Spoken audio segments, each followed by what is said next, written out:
Hi, welcome to our lesson 4. This would be our 5th video after the introduction. I'm looking here at our chords again. We started off with 3 or 4 rudimentary chords, looking at the top 3 strings being played. The 3 strings with X's are the lowest strings. We're not playing them, so your strum will be on 3 strings. A chord is strummed, it's multiple strings instead of a single note. Got a note here in the 3rd fret of the 1st string. These images are vertical. This is what you'd be looking at if you saw the top 3 strings of your guitar when you're facing it. So on the 3rd fret of the 1st string, we're holding that G note that we learned when we saw all our guitar strings and the notes on them. And now when we strum, that's also a G chord. Same string. 3rd finger moves to 1st fret, 1st finger, G7, transfers from the 1st string to the 2nd. You have to arch it so you're not touching the other strings, and again you strum 3 strings because you have an open string, no fingers, a fretted note, and an open string. 3 are still X'd. That's your C chord. While you hold that same note with your pointer finger on the 2nd string, 1st fret, you build the triangle. Ring finger on the 1st string, middle finger on the 3rd, both of them in the 2nd fret, and we're hitting 4 strings. 2 are X'd, 1 is open. Now we'll move on to another chord. Your pointer continues to remain there. That's an anchor finger. It was on a C note anchoring a C chord. Stays there as you go into your D7 chord. Again, it stays there. These 2 fingers, your middle finger goes up to the 4th string, your ring finger tucks into the 3rd string right underneath it. So they're both in 2nd fret notes. You have a 1st finger, 1st fret, 2nd string. These 2 fingers, middle and 3rd finger, on the middle strings on the 2nd fret.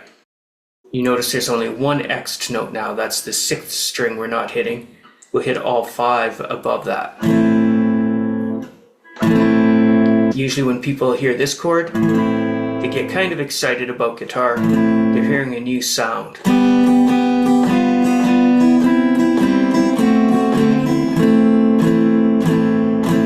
They get to hear that minor sound, so that's A minor. The minor chords are characterized by what some would say would be a sad or a dark sound. Something moody. In the next chord, you see these 2 notes that are on the middle 2 strings are on the 4th and 5th string now. They're both in the 2nd fret. We're hitting all 6 strings now. This open E string becomes the bass note of an E chord.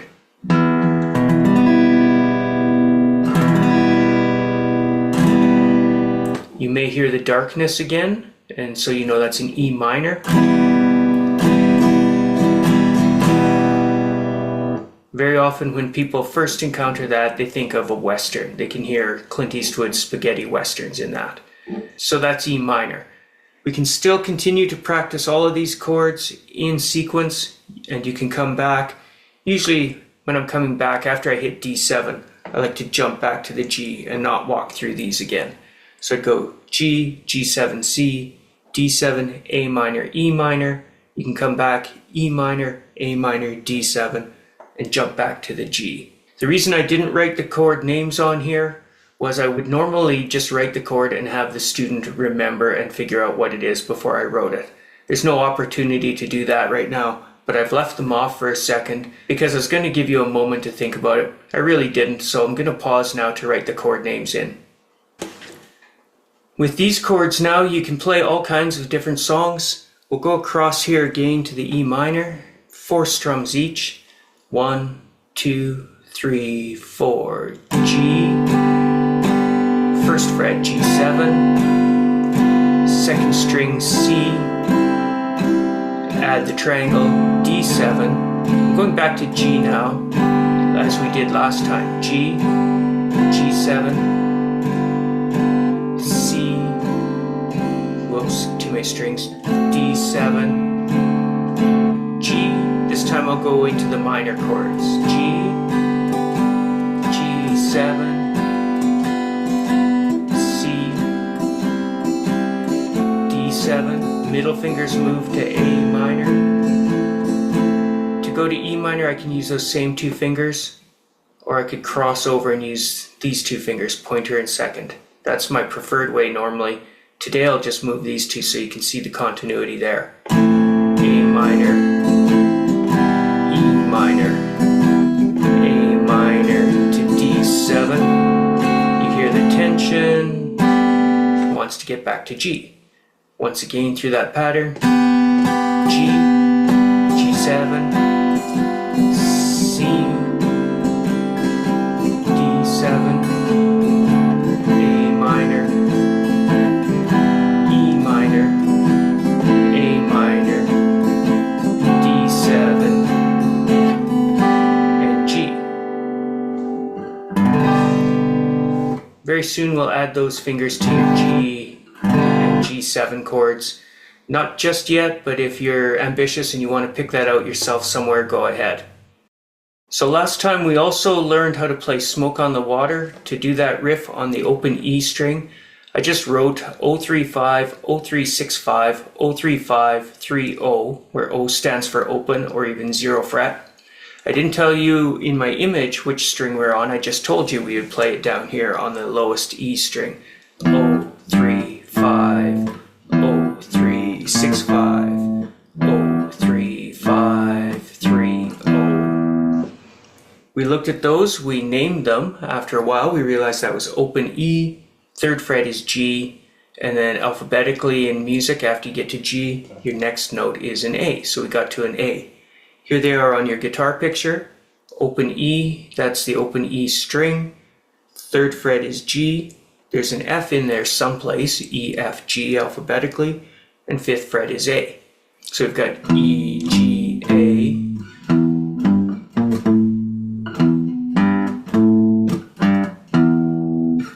So then, hopefully you've been practicing that and applying the names so that you get the names. This week I want to do a song that starts on this A. So we'll play the A. We'll switch strings in the same 5th fret. 5th fret's that dot.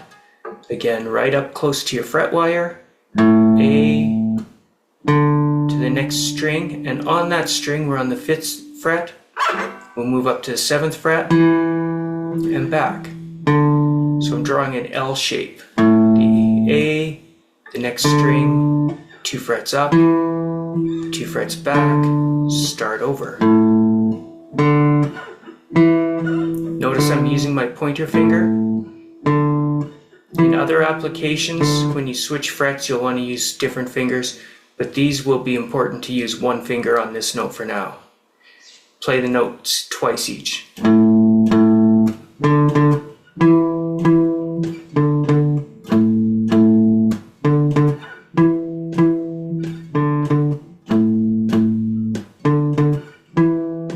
So 6th string, 5th fret, 5th string, 5th fret, 5th string, 7th fret, 5th fret again. Start over on the low string. Go up a string, up 2 frets, back 2 frets, down a string.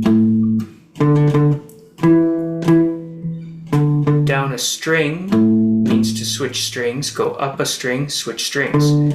As I said before, you will probably mix that up a little. If I say go up a string, you might move up a fret thinking I'm going up on that same string.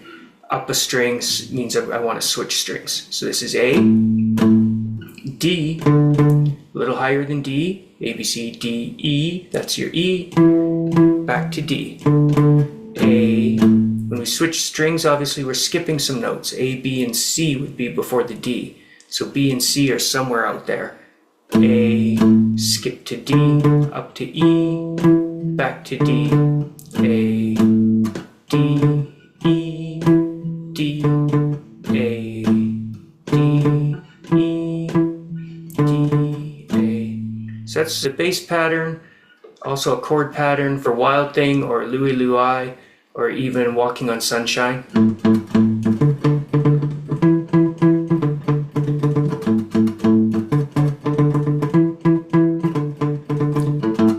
Something like that if I recall. Those are just single notes right now. You may hear me accidentally call them power chords because they're the bass notes of the power chords I want to play. We'll learn the power chord today too as well. This will be very hard for a beginner. I'm playing the 5th fret. On the next string, my finger is simultaneously on the next string 2 frets over at the 7th. So I play both of those notes with my pick or my thumb. I should probably be playing with my thumb. The pick is a little loud for this microphone, I think. When I go to the next note that was on the next string, that ring finger is going to travel with it. So if that finger went to the 5th string, this one goes to the 4th, 2 frets over at the 7th fret, and I strike those 2 strings. I don't hit all 6. People will try that.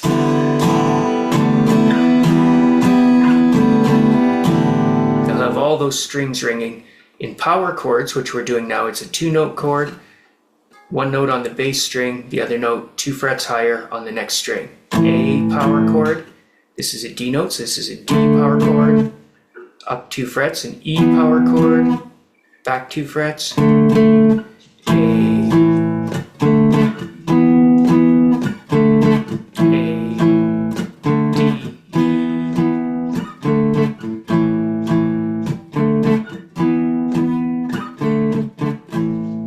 Practice that riff.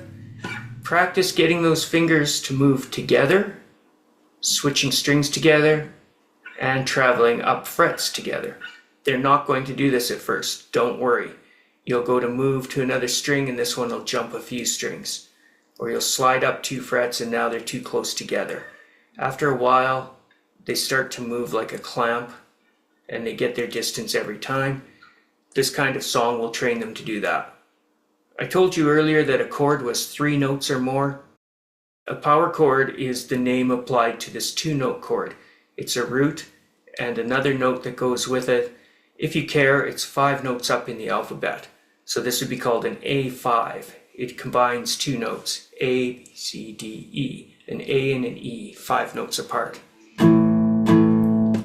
So that's the A chord. When I go to a D, I'll call it a D5 or a D power chord, because it has a note that's 5 notes up. And I also have an E chord, E power chord.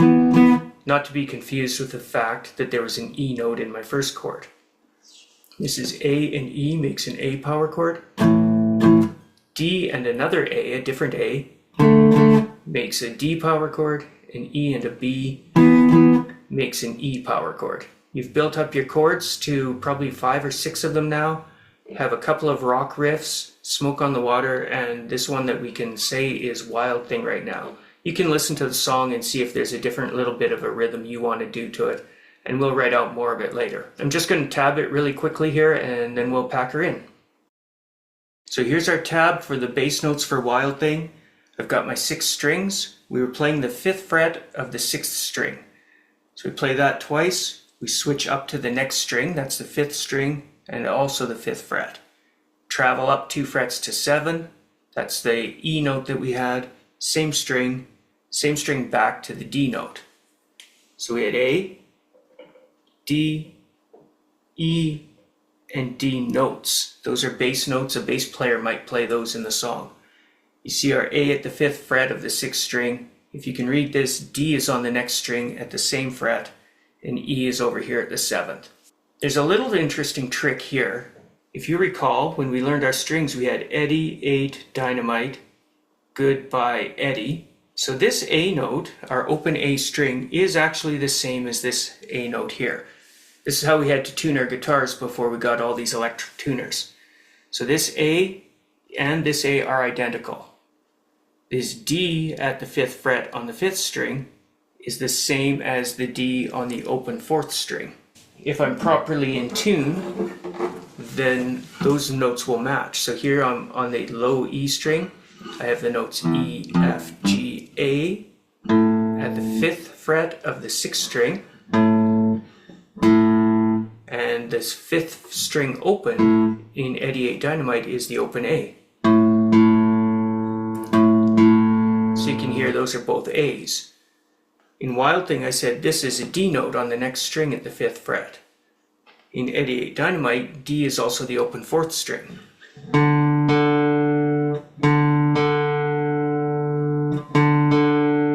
little bit flat. So the D and the D are the same. This E way out here is not the same as this E. They're an octave apart. So you're going to find many iterations of each note in higher and lower octaves, sometimes the same octave, and then we'd call it a unison. Along with the A note, we played a 7th fret on the other string with it at the same time, making this a type of chord called a power chord, often labeled A5, not necessarily and not always. Just as that was up 1 string and 2 frets from the 5th to the 7th, when the D is on the next string 5th fret, it's accompanied by a note 1 string higher on the 4th string 7th fret, D5. The E power chord then would have 9s with it on the next string, that's an E5, and D would have 7s again, that's D5. Lastly, I guess I could give you a picture of a power chord. Again, I'm turning my guitar vertical here. This is a discipline for me. I don't do this all the time. Notice wherever we have our bass note, say at the 5th fret, that other one is on the next string 2 frets higher. So your power chord always looks like this. Nobody would bother, but I ought to tell you those are all muted out or not strummed because you're not playing them. So that's a random power chord. At the moment it looks like I drew it at the 1st fret, but they can actually give you a number here to tell you what fret they like it at. So in this case it's at the 5th fret, so I could tell you this bass note's at the 5th fret. So let's wrap her up there, and I will hopefully see you guys next time. Take her easy.